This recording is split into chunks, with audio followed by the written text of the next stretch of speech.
Fait que sans plus tarder, on va passer aux nouvelles de l'actualité. Les informations avec Jean-François Loisel. Le sujet que j'ai abordé avec vous aujourd'hui, c'est la fameuse passe de sentier.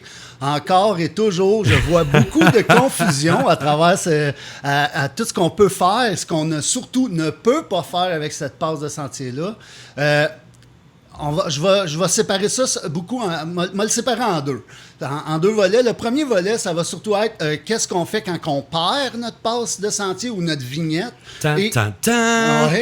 Et l'autre côté, puis ça, je le vois souvent quand je surfe Marketplace, les petites annonces, notre site de petites annonces, les packs de Quadis.net, où ce que les gens proposent, ils mettent en vente leur VTT ou leur side-by-side, incluant la passe de sentier. C'est une grande erreur. Donc, pour éviter que vous vous faites prendre au jeu, ben on va clarifier ça une fois pour tout, once and for all.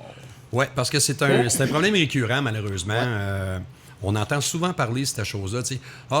Il est à vendre, puis la passe de sentier est dessus. Ben oui, c'est parce que la passe de sentier est aussi valide qu'un morceau de guenille usagé. Exactement. Fait que c'est ça qu'on va vraiment séparer ça. Les deux choses distinctes parce que c'est pas pour la même raison quand on vend que quand on la perd, mais la mécanique est sensiblement la même. Là-dessus, j'aimerais premièrement remercier la FQCQ parce que je voulais valider les informations que j'avais. Donc, je les ai validées avec la FQCQ qui m'ont répondu très aimablement, Mme Jolin, à la FQCQ. Donc, merci encore, Mme Jolin. Fine, Carole. Moi, je l'ai trouvée charmante, la dame, parce qu'elle était vraiment pressée, puis elle a quand même pris le 15 minutes pour passer tout en revue, répondre à toutes mes questions. Donc, ouais, quand on appelle à FQCQ, ça rappelle, puis ils nous donnent l'information. Fait que, puis c'est sûr qu'ils vont nous référer au club quad auquel on fait affaire, mais dans ce cas-là présent, c'était pas une question pour les clubs, c'est vraiment une question at large en ce qui concerne la vignette. Ça n'a pas toujours été comme ça. Ah ben, en tout cas, c'est comme qu'on dit, les babines, ils suivent les bottines de M. Alain Decosse quand il a dit « Appelez-nous, on va répondre ». Je suis obligé de dire ça. M. Decosse, votre gang, en tout cas, ceux que j'ai parlé à 2 personnes à la FQCQ, les babines, ils suivent les bottines, donc c'est très bon. Fait que, qu'est-ce qu'on fait quand on perd notre passe de sentier? Ou ma vignette est décollée en sentier d'un trou de boîte, ou quand j'ai lavé mon char, mon VTT, parti au vent, je la trouve plus, qu'est-ce qu'il faut faire? C'est super simple. En fait, la première chose que vous avez à faire, c'est vous présenter avec votre papier vert à l'endroit où ce que vous avez acheté votre passe. Et à ce moment-là, ce qu'ils vont faire, c'est qu'ils vont vous réémettre un droit de passage avec une nouvelle vignette et un nouveau numéro et un nouveau papier vert. Qu'est-ce qu'il vous faut quand vous allez vous présenter là? En plus de votre papier vert, votre permis de conduire, l'enregistrement du véhicule, la preuve d'assurance, bien ça, c'est pas tellement grave puisqu'on a déjà une assurance avec, puis c'est une autre histoire pour se faire rembourser. On s'en va pas là-dedans. On s'en va pas là. Fait que c'est ce que vous avez à avoir avec vous. Non, on va contourner ça, cette traîne-là. On parle pas d'assurance. Non. Oubliez les assurances. Il vous faut votre papier d'immatriculation, le papier vert que vous avez, et vous n'avez plus la vignette puisque vous l'avez perdue. À ce moment-là, à l'endroit où ce que vous avez acheté votre passe originalement, si vous l'avez acheté en ligne, c'est ça. Et là, la petite chose, parce que de plus en plus, les gens vont acheter leur droit de passage en ligne. Qu'est-ce qu'on fait? À ce moment-là, ce que vous devez faire, c'est communiquer avec votre club directement. Eux vont vous diriger, soit ils vont... Donc le club que tu as choisi lorsque tu as appliqué... Sur laquelle t'es membre. OK. Fait que c'est toujours le club qui est responsable de ça. Appelle pas la FQCQ pour te faire remplacer. Ils ne peuvent pas t'aider. T'appelles le club qui a émis, que tu as mentionné, que tu as choisi. Bien important parce que c'est quelque chose qui revient de fois de temps en temps, perdu ma vignette, tu sais, les merveilleuses vignettes. On n'a toujours pas, je pense que la FQCQ n'a toujours pas réussi à trouver un fournisseur qui était capable de trouver une colle qui collait ses VTT. On n'a pas entendu parler pour les prochaines qui s'en viennent encore. Là. Non, c'est ça. Ça va être à voir. Ça prend une bonne préparation du plastique, par contre. Là, c'est bien important. Effectivement. Oui, nettoyer son plastique avec de l'alcool. L'alcool à friction, c'est la meilleure affaire, que ce soit il peint ou en plastique. C'est la seule affaire qui enlève vraiment le gras. Pas rien que ça, mon chum, lui, il chauffe un petit peu son plastique, là, ça fait des miracles. Ouh, une nouvelle façon de faire. Fait que l'alcool à friction, sans le séchoir à cheveux, chauffe ça comme faut. Et voilà! Rentre pas tant que ça ballonne, puis colle-les. Mais quand tu décolles, puis c'est un phénomène récurrent à chaque saison depuis je ne sais pas combien d'années, c'est ça. Fait que tu perds ta vignette, donc tu contactes ton club quad. Exact. Est-ce qu'il y a des frais? C'est pas supposé, mais je sais qu'il y a des clubs qui vont pratiquer, qui vont faire ça, des clubs ou des détaillants. C'est ça. Okay? Je vais faire très attention. Ou des détaillants vont charger un 10$, 20$, 5$. J'ai entendu toutes sortes de montants.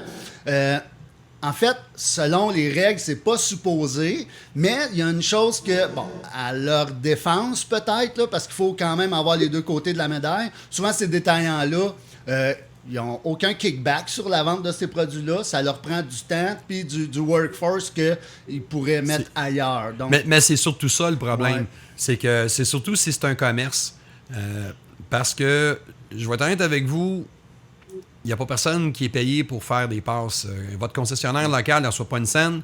On ne parlera pas des exceptions. Il y a une partie qui s'en va au club, le reste va à FQCQ qui est redistribué à large. On fait ça simple de même. Dans la majorité des cas, c'est un service qui est rendu gratuitement pour les quadistes. D'où le fait que nous autres, en tout cas moi personnellement, je vous pousse fortement à aller faire l'achat de votre passe en ligne. Comme ça, vous encouragez le club quad que vous voulez, vous minimisez les problèmes. C'est sûr que votre passe va être lisible parce que ceux qui se plaignent qu'ils ne reçoivent pas leur revue Sentier Quad, c'est parce que votre passe était tellement mal écrite qu'ils n'ont pas été capables de déchiffrer votre adresse. Le papier vert, jaune et rose qui nous reste, là, des fois, ça a été mal inscrit. Donc, moi, je suis chanceux, je reçois ma revue à tous les 3 mois. Mais bon, fait que ça, c'est la chose à faire. Donc, en ligne, communiquez avec votre club quad. C'est la première chose que vous devez faire. Eux vont vous diriger vers quel commerce qui vont pouvoir vous réémettre une nouvelle vignette ou si eux-mêmes peuvent vous réémettre une nouvelle vignette. Dans le cas de la vente d'un véhicule ou de l'achat d'un véhicule usagé, écoutez comme faut. Quand vous voyez une annonce, passe de sentier incluse, je vous garantis, je suis pratiquement sûr que c'est pas de mauvaise foi. J'ai un bouton ici. Ça s'appelle Bullshit. Oui. Mais bullshit. C'est... Bullshit. Bullshit. C'est bullshit. Je vais laisser... je vais laisser la chance au coureur, OK? Puis je vais dire que dans 99% des cas, c'est une erreur qui est faite. Et c'est une erreur qui est faite de bonne foi, c'est pas de la mauvaise foi, on n'essaye pas de vous passer un sapin. Il faut d'abord comprendre comment que le droit de passage est assigné sur notre passe. Un droit de passage est assigné à une personne et un véhicule, et pas juste un des deux, c'est les deux ensemble. OK? Ils sont indissociables. Indissociables un de l'autre. Mais qu'est-ce qui arrive si je vends mon VTT? Oui. Et je m'en vais chez mon concessionnaire préféré, je m'en achète un flambant neuf, faut-tu que je me rachète une passe? Non. Tu fais un transfert de passe. Ce que tu peux faire, c'est faisable. Encore là, qu'est-ce qu'on fait? Même affaire que quand on a perdu notre vignette. On communique avec notre club quad directement si on l'a acheté en ligne ou on va à l'endroit où on a acheté notre ligne si on fait affaire avec notre club quad local puis qu'on a acheté notre passe localement. Mais on arrive là avec nos nouvelles enregistrements. Eux vont complètement voider l'enregistrement que vous avez déjà fait sur votre papier vert. Ils vont vous en réémettre un nouveau avec une nouvelle vignette. La nouvelle vignette avec les nouvelles informations dessus. Donc, les nouvelles informations du VTT et de vous. Mais un va avec l'autre. Vous ne pouvez pas juste être membre sans VTT, puis vous ne pouvez pas avoir un VTT qui, lui, est membre dans sa propre personne parce que c'est pas une personne. C'est un VTT. Question. Est-ce qu'il y a des frais? Pas supposé, encore une fois. Il m'est arrivé les deux cette année. J'ai vendu un VTT, puis j'ai perdu une vignette en sentier. Il m'est arrivé les deux. Puis les deux fois, je me suis présenté, parce que moi, j'achète ma passe à mon club local. Et les deux fois, je me suis présenté où j'ai acheté ma vignette.